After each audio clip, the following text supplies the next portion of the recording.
Jack Ma Alibaba के founder 30 से ज़्यादा इंटरव्यू में रिजेक्ट हो चुके थे, 15 से ज़्यादा एंट्रेंस में फेल भी हो चुके थे, लेकिन वो कभी हार नहीं माने थे, बार बार कोशिश कर रहे थे। लेकिन इस बार उनको जॉब नहीं करना है, इस बार उनको बिजनेस करना है। सोचो ज़रा, एक गरीब घर का लड़का जो जॉब ढूंढ रहा था वो अचानक से बिजनेस करने के लिए कह रहा है। ना अपने पास फाइनेंशियल है, ना अमीर घर का लड़का है, लेकिन वो बिजनेस करने के लिए कह रहा है और वो कई सारा बिजनेस भी किया, लेकिन किसी में भी उनको सक्सेस नहीं मिला।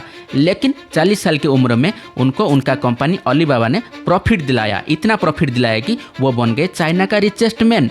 जैक मा कहते हैं 1000 बार तुम फेल हो सकते हो, लेकिन एक बार तुम्हें सक्सेस मिलेगा और वही तुम्हारा जिंदगी बदल देगा। धीरज लाल हीराचंद अंबानी, जिनको हम धीरू भाई अंबानी कहते हैं, पिताजी एक स्कूल में टीचर्स थे। उनका सैलरी इतना कम था कि घर की मजबूरी के लिए धीरू भाई अंबानी को बचपन से ही फालूदा और भजिया बेचना पड़ा था। लेकिन उनके अंदर बचपन से ही कुछ बड़े करने का सपना था, लेकिन गरीबी कारण वो कुछ नहीं कर पा रहे थे, गरीबी कारण वो पढ़ भी नहीं पा रहे थे, इसलिए वो छोटा मोटा काम कर रहे थे। लेकिन जब उनको 16 साल हुआ, अपने भाई के साथ वो एमएन चले गए और एमएन में वो रात में पेट्रोल पंप में काम कर रहे थे और दिन में एक जगह क्लर्क थे। फिर 10 साल के बाद एमएन से भारत आए और भारत आकर अपना बिजनेस शुरुआत किया। फिर बिमल ब्रांड ने उनको प्रॉफिट दिलाया, फिर वो बना दिया रिलायंस, इंडिया का फास्टेस्ट ग्रोइंग कंपनी। धीरू भाई अंबानी कहते हैं गरीब तुम्हें सिखाएगा अमीर कैसे बनते हैं। जिंदगी में सक्सेस कब मिलेगा किसी को पता नहीं है, तुम्हें बस रुकना नहीं है, मेहनत करते जाना है, पेशेंस के साथ तुम्हें मेहनत करते जाना है। देखना कभी ना कभी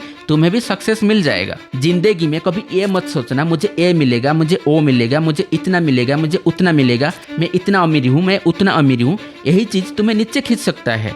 एक्सपेक्टेशन रख सकते हो, लेकिन ये नहीं कि कुछ मिलने से पहले सब कुछ लोगों को कह देना है। धीरज रखना है, शांत दिमाग से काम करना है और बड़ी सोच रखनी है, तुरंत सक्सेस मिलेगा। ये कभी सोचना नहीं है, तुम्हें बस तुम्हारे काम पे फोकस करना है और किसी फालतू चीज़ों के पीछे टाइम वेस्ट नहीं करना है। तुम्हें बस तुम्हारा काम करना है, देखना सक्सेस जरूर मिलेगा।